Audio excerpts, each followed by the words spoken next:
Shalom, anak-anak yang terkasih di dalam Tuhan Yesus Kristus. Bagaimana kabarnya? Pastinya luar biasa, dahsyat, dan ajaib. Ya, dalam pertemuan kali ini, dalam pendidikan agama Kristen dan budi pekerti, kelas 7, kita akan membahas mengenai Allah memelihara ciptaannya dan menjaga dan melestarikan alam di bab 5 dan ke-6 sekolah menengah pertama. Sebelum kita masuk dalam pembelajaran kita hari ini, kompetensi dasar yang ditetapkan dalam materi yang ke-5 dan ke-6 ini adalah mencari fakta yang berkaitan dengan pemeliharaan Allah terus berlangsung bagi manusia dan alam.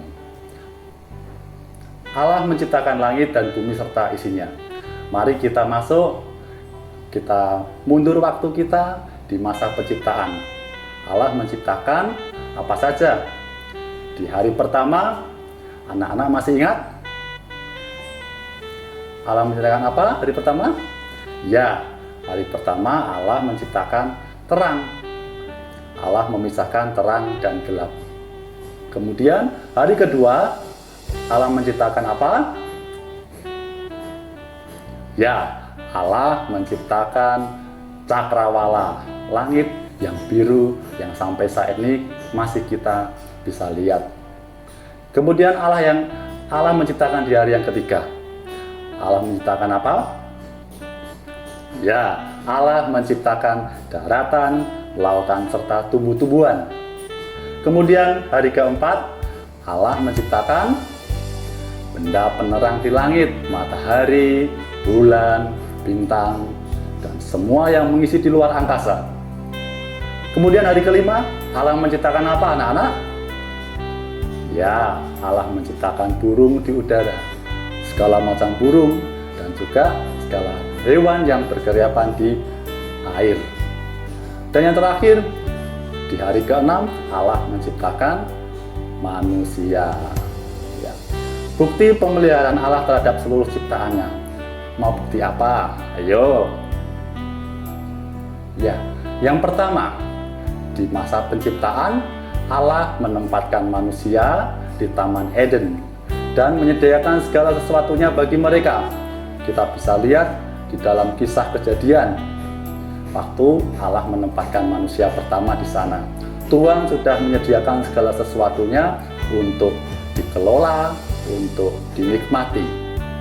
Kemudian setelah peristiwa air bah, di sana Allah menyelamatkan Nabi Nuh dan keluarganya dan juga beserta hewan-hewan ke dalam bahtera sehingga tidak mengalami kepunahan pada waktu peristiwa air bah. Yang kemudian di masa kini, kehidupan alam semesta dan manusia tetap terus berlanjut. Nah, segala diciptakan untuk saling mengisi dan saling menopang. Nah, ini adalah bukti dari pemeliharaan Allah. Kemudian aspek-aspek pemeliharaan Allah ada 3 aspek. Yang pertama, pelestarian. Yang kedua, penyediaan. Dan yang ketiga, pemerintahan. Aspek pelestarian, Allah melestarikan dunia yang diciptakannya. Di dalam Mazmur 35 ayat 7, keadilan Tuhan seperti gunung-gunung yang kokoh. Allah memelihara manusia dan hewan. Kuasa Allah untuk melestarikan terlaksana melalui Yesus Kristus, melalui penebusannya sehingga manusia boleh beroleh selamat. Kemudian yang kedua, penyediaan. Tuhan menciptakan musim. Bayangkan, jika dunia tidak ada musim, mungkin kita tidak akan mendengar musim durian, musim rambutan, panen padi. Tuhan menciptakan musim yang kemudian memenuhi kebutuhan manusia dan hewan. Kita juga ingat kisah Nabi Ayub. Tuhan menyediakan segala sesuatunya untuk keperluan Nabi Ayub pada waktu itu. Dan yang ketiga, pemerintahan. Allah berdaulat atas peristiwa-peristiwa yang dialami dalam sejarah manusia, dalam sejarah alam semesta. Semua terjadi menurut kehendaknya dan dalam pengawasannya. Dia tidak pernah berhenti dalam menunjukkan pemeliharaannya, dalam menunjukkan kekuasaannya. Setelah terjadi bencana, kita ingat banyak sekali bencana yang terjadi, tetapi Tuhan masih tetap melestarikannya. Tuhan mengembalikan. Lah, yang jadi pertanyaan, mungkin kamu bertanya, jika Allah memang Maha Kuasa, mengapa Ia membiarkan terjadinya bencana dan kerusakan alam? Ada yang tahu alasannya? Ya, benar. Dosa. Oleh karena dosa, manusia menjadi serakah, manusia menjadi tamak, sehingga mengolah alam tanpa memperhatikan untuk penjagaannya, dalam melestarikannya. Manusia menjadi lupa akan tanggung jawabnya. Padahal kita tahu manusia diciptakan segambar dan serupa. Itu artinya manusia itu sekerja dengan Allah, menjadi teman kerja Allah yang seharusnya ikut turut mengelola, menjaga dan melestarikan alam sebagaimana Allah telah melestarikan kehidupan manusia dan juga ciptaan yang lainnya. Bagaimana anak-anak? Sampai di sini anak-anak sudah mengerti bahwa pemeliharaan Allah masih terus terjadi sampai saat ini. Menjaga dan melestarikan alam adalah tanggung jawab kita bersama. Karena alam begitu banyak peranannya bagi kehidupan manusia. Di sini ada banyak manfaat alam bagi manusia. Yang pertama, kita bisa bernafas udara yang segar. Alam memberikan udara yang segar. Kemudian di dalam alam ada air. Air untuk kebutuhan sehari-hari manusia. Ya, kemudian alam juga menyediakan sumber pangan. Bayangkan, kalau alam rusak, tidak bisa lagi menyediakan sumber pangan bagi manusia. Apa yang terjadi?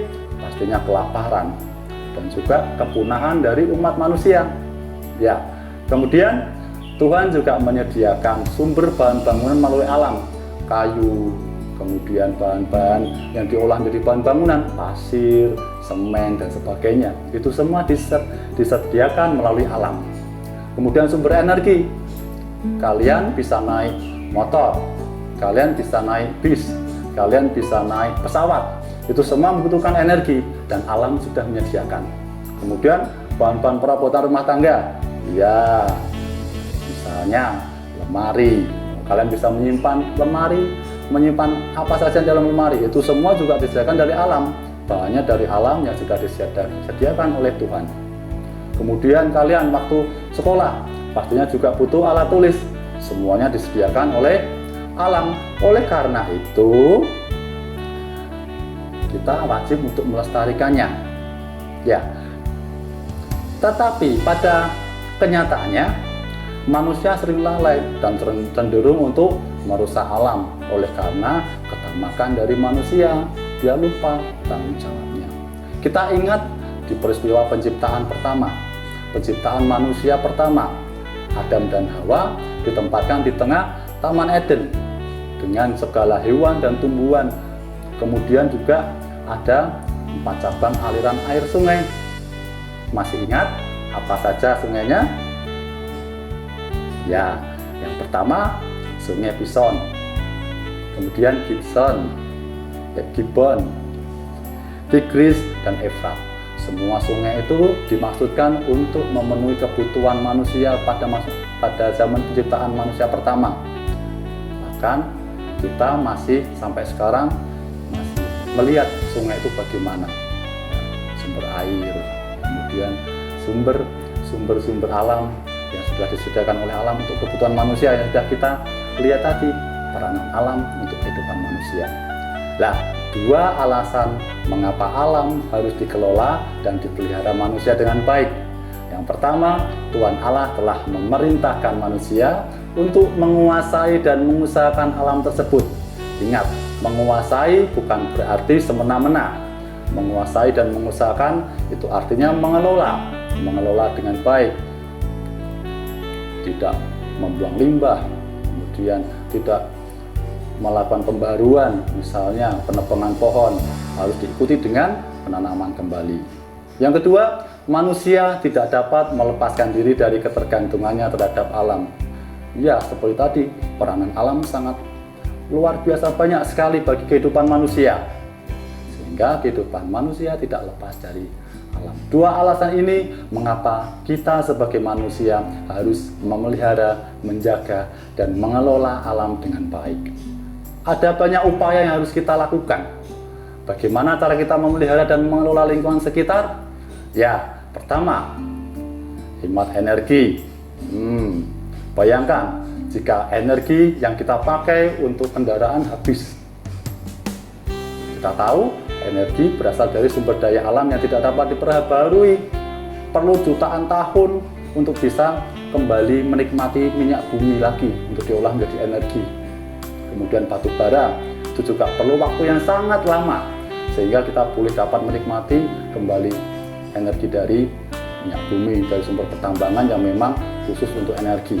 Makanya upaya kita harus hemat energi. Yang kedua, reboisasi. Reboisasi sangat diperlukan karena melalui reboisasi kita boleh menjaga keseimbangan alam. Tentunya di daerah hutan, di daerah pegunungan.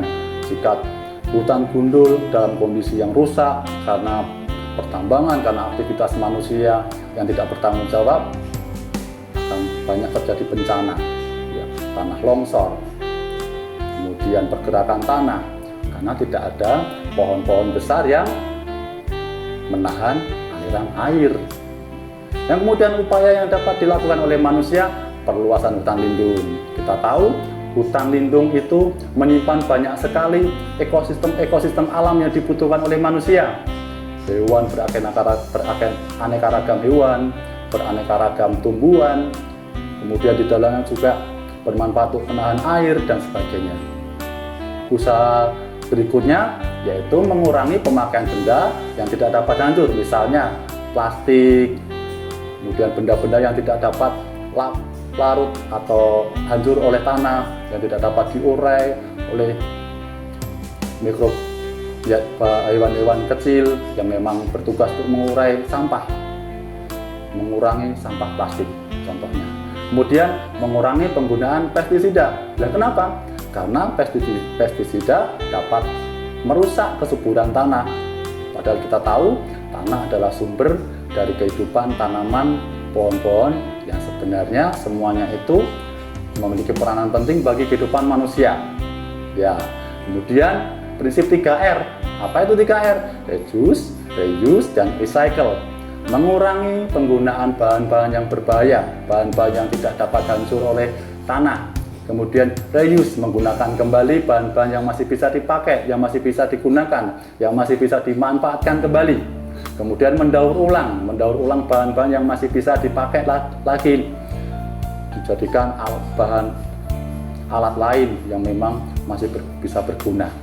Nah, tugas remaja Kristen, tugas kita sebagai remaja Kristen. Sebagai remaja Kristen, apa yang dapat kamu lakukan untuk menjaga, memelihara, serta melestarikan alam lingkungan hidup? Ya, nanti kalian bisa menuliskan dalam sebuah daftar pokok pikiran, tindakan apa sih yang dapat kita lakukan sebagai remaja Kristen dalam memelihara alam, menjaga alam, dan melestarikan alam. Ya, sebagai tugas kalian di pembelajaran hari ini, coba kalian kerjakan beberapa pertanyaan di bawah ini di lembar kerja kalian. Pertanyaan yang pertama, di daerah saya kondisi alam dan lingkungan hidup adalah sebagai berikut. Kalian bisa menuliskan di dalam lembar kerja kalian jawabannya. Kondisi alamnya bagaimana? Apakah kalian tinggal di desa? Kondisi alam di lingkungan desa itu seperti apa? Tempat kalian itu. Kemudian kalau yang di kota, bagaimana kondisinya? Apakah lingkungannya padat penduduk? Kemudian apakah tempatnya bersih? Kemudian banyak tanaman? Atau malah sebaliknya, tempatnya kotor, kumuh, banyak sampah berserakan? Ya, ceritakan kondisi alam kalian di tempat tinggal kalian saat ini bagaimana. Nah, kemudian yang kedua, berdasarkan kenyataan tersebut, tindakan nyata apa yang dapat saya lakukan? Tindakan nyata apa yang dapat kalian lakukan sebagai pribadi remaja Kristen ataupun sebagai pribadi dalam kelompok remaja? Apa yang harus saya lakukan dengan melihat kondisi alam tempat tinggal kalian? Ya, misalnya membentuk kelompok remaja aktif dalam kerja bakti, kemudian menanam pohon, atau sebagainya. Kalian bisa tuliskan di jawaban nomor 2. Kemudian yang terakhir nomor 3, mengapa kamu harus turut bertanggung jawab memelihara serta melestarikan alam lingkungan hidup? Ya, kalian jelaskan alasannya. Mengapa sih kok saya harus ikut bertanggung jawab dalam memelihara dan melestarikan alam lingkungan hidup? Kalian tuliskan di nomor 3. Ya, kemudian jawaban kalian kirimkan ke guru pembimbing kalian masing-masing dengan format pengiriman. Nanti bisa disampaikan oleh guru kalian bagaimana cara mengirimkannya, sehingga guru bisa menilai hasil pekerjaan kalian. Ya, Allah memelihara ciptaannya dan pemeliharaannya tidak pernah berhenti sampai sekarang. Allah menciptakan manusia segambar dan serupa dengan Allah, atau yang sering disebut imago Dei. Nah, artinya kita harus turut serta memelihara dan menjaga alam sebagaimana mandataris Allah yang diberikan kepada manusia untuk bertanggung jawab pelestarian alam. Ya, materi hari ini sudah cukup sampai di sini.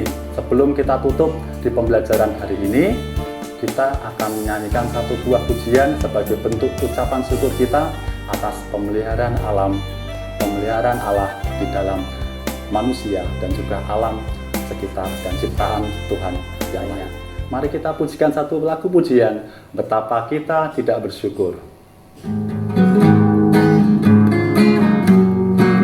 Betapa kita tidak bersyukur, bertanah air kaya dan subur, lautnya luas, gunungnya megah, menghijau padang, bukit dan lembah. Itu semua berkat karunia Allah yang agung maha kuasa. Itu semua berkat karunia Allah yang agung maha kuasa. Sekali lagi, betapa kita tidak bersyukur, bertanah air kaya dan subur, lautnya luas, gunungnya megah, menghijau padang, bukit dan lembah. Itu semua berkat karunia Allah yang agung maha kuasa. Itu semua berkat karunia Allah yang agung maha kuasa. Ya, mari kita berdoa kepada Tuhan sebelum mengakhiri pembelajaran hari ini. Tuhan, terima kasih, kami bersyukur atas pemeliharaan-Mu Tuhan, atas penyertaan-Mu sepanjang hidup kami, sehingga kami boleh beroleh hidup yang sampai saat ini oleh karena anugerah-Mu Tuhan. Bapa, melalui pembelajaran hari ini, Engkau membukakan pikiran kami, membukakan pengetahuan kami bahwa tanggung jawab pemeliharaan dan pelestarian alam itu juga menjadi tanggung jawab kami sebagai remaja-remaja Kristen Tuhan. Kau pimpin kami untuk menjadi orang yang mampu berhikmat bagaimana memanfaatkan alam dan sekitarnya dan juga memeliharanya. Terima kasih Bapa, kami mengucap syukur dan berdoa di dalam nama Tuhan Yesus Kristus. Haleluya. Amin.